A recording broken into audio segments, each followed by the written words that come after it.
morning, and thank you for joining us again. Here we are with Kate and Mike in their beautiful kitchen. Thank you for allowing us to be here this morning and for sharing the beautiful project that we worked on together. Can you tell us a little bit about when you first started, when you bought the house and you looked at the old kitchen, what was it that you needed to do in the kitchen that you want to change? Well, first I should say we were really lucky to buy the house, and this is a huge open space. The challenge was it was extremely dark. It was very old style of kitchen, and for as big as this space is, there was very little storage. There was a shocking lack of storage with this footprint. The island was sort of half of an octagon, I think, that old style where there's a separate height. None of that was there. There was a little sort of walk-in pantry, do you remember? Yeah, right. Yeah. But we sort of call it a stand-in because you could sort of shuffle in sideways. And for all of this space, there was just very little places to put anything. So I think our main goals were to lighten it up and create a lot more storage. And I remember you had a little bit of a concern with the light. You were not getting enough light. And this is where we came up with the idea of adding a row of glass over here, kind of to accommodate a little more light at night, but also we added a lot more lighting in the ceiling. Absolutely. The whole house has enough windows, a lot of windows, right? But this place, for some reason, because of the dark wood, it was basically turn of the century. It was like 1999, 2000. It was that popular cultural heavy wood, heavy European, and that just added to the darkness. Yeah. And that's a shame because the house basically was an open transom. There was a lot of light in here. So we wanted to capture that same spirit in the kitchen, which we didn't have in the past. And I think this is timeless because decades can go by. You can change perhaps the color of the hardware, maybe change the lighting here. And still, this would be timeless. The colors, the earth tones, and the light wood tones. This would be very classy and elegant. But I thought at first it was too white, right? From the blueprints and this and that. When I saw, but putting together, you're exactly right. It is timeless. It'll go another 50 or 60 years, and I think it captures the aesthetic that is there. And I think that was a lot of your influence, actually, Alfred. I think absolutely. One of the things I was afraid of with a white kitchen is they can look quite cold.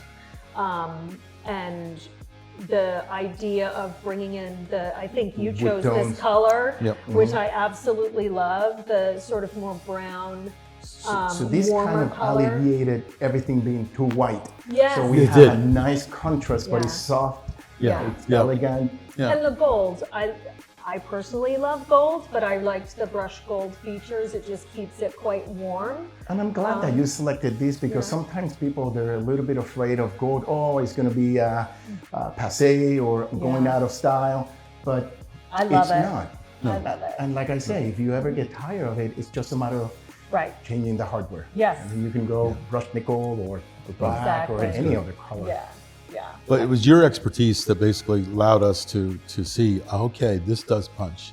It does have the ability to. Being able to translate over to the bar, because that wasn't there. It was a different sort of bar, but it didn't have a wet bar over there. It was just sort of dated, and keeping that nice darker wood, the brown over there, I think really helped. It was interesting, having to cut the concrete and bringing plumbing and drain. Oh yeah. That was major surgery. It was. Another thing that I remember was storage. You wanted an area for the kids to have, like for snacks, for them to be able to maybe heat something up. So we incorporated on that side of the island some roll-out shelves for them. The microwave, it's low. It wasn't the drawer, because you had mentioned that you had some spills.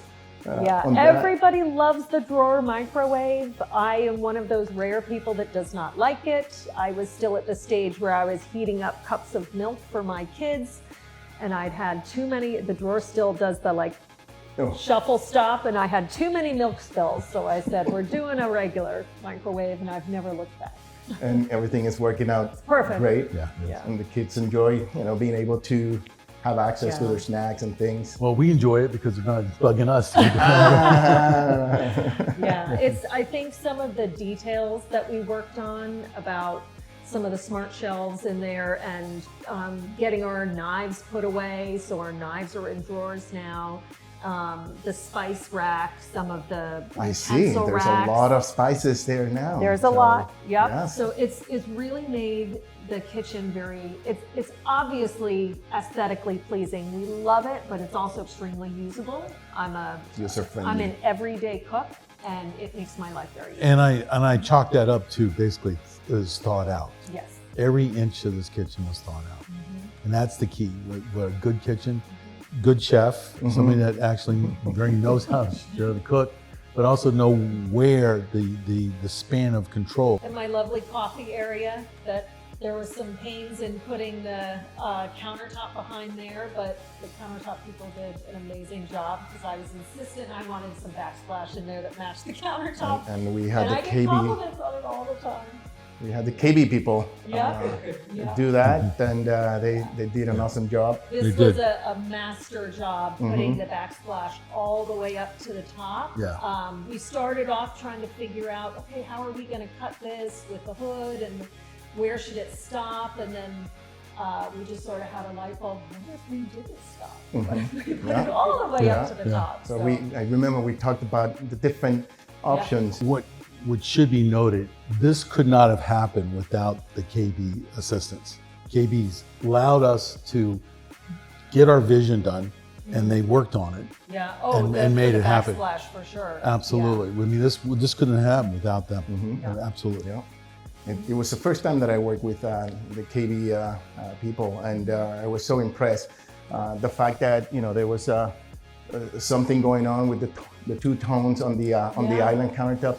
They took it back, they fixed it, and they worked with everybody that was involved. And that, to me, that speaks volumes, and that's great It does. working with people like that. It caught our attention. Well, I was driving around with my sample boards, my white cabinet and my brown cabinet.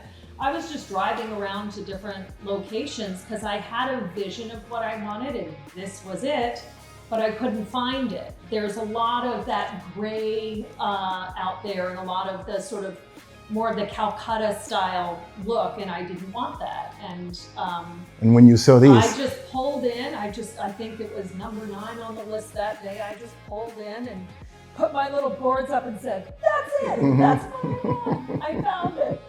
Yeah. were you there? No. She told me, it's like, listen. Said I found it. I took many pictures. She did, and we found the right people to do it. All right, it was a happen chance, but it was great. I mean, Yeah. we would definitely recommend KB there. Yeah, it for was anybody.